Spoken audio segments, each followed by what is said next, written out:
কাচের টেবিলে গরম গরম খাবার রেখে কাচের টেবিল যাতে নষ্ট না হয়ে যায় তার জন্যই কিন্তু অনলাইন থেকে এই জিনিসগুলো কিনে নিলাম।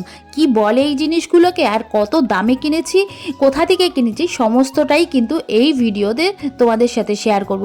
যেহেতু তোমরা আমার নিজের লোক, তাই ভাবলাম যে এই ভিডিওটা অবশ্যই তোমাদের সাথে শেয়ার করা উচিত। কারণ এখন কিন্তু অনেকের বাড়িতেই কাচের টেবিল আছে, আর কাচের টেবিলে যাতে গরম গরম খাবারের জিনিসপত্র রেখে আমরা কাচের টেবিলটাকে নষ্ট না করি, তার জন্য কিন্তু এই উডেন প্লেসমেটগুলো খুবই ভালো।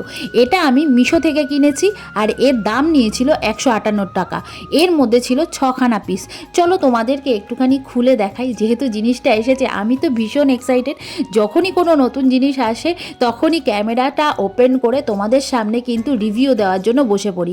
আর এরকম ভালো ভালো রিভিউ পেতে হলে অবশ্যই কিন্তু আমার পেজটাকে তোমাদের ফলো করে রাখতে হবে, কারণ আমি এরকম নতুনত্ব জিনিস কিনতেই থাকি, আর কেনার পরেই তোমাদের সাথে সেটা শেয়ার করে দিই যে তোমরাও কেন, ভালো হবে না খারাপ হবে, প্রত্যেকটা ভিডিওতে কিন্তু একদম অনেস্ট রিভিউ দিয়ে থাকি। তো যাই হোক, এই দেখো 6খানা জিনিস চলে এসেছে, আর এগুলো এখন টেবিলে পেতে দেখি কেমন লাগছে। দেখো এক একটা এক এক ডিজাইন, এটা বিড়ালের ডিজাইন, এটা মাছের ডিজাইন, আরও যে কত সুন্দর সুন্দর ডিজাইন আছে না, কি সুন্দর লাগছিল টেবিলে পাতার পর।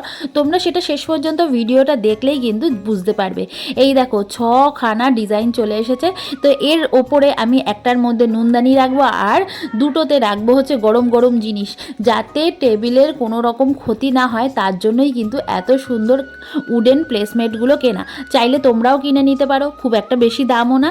তো ভিডিওটা কেমন লাগলো অবশ্যই কিন্তু জানিও। এত ভালো ভালো ভিডিও তোমাদের সাথে শেয়ার করছি, আর তোমরা প্রচুর ভালোবাসা দিচ্ছ, তার জন্য কিন্তু অনেক অনেক ধন্যবাদ তোমাদের।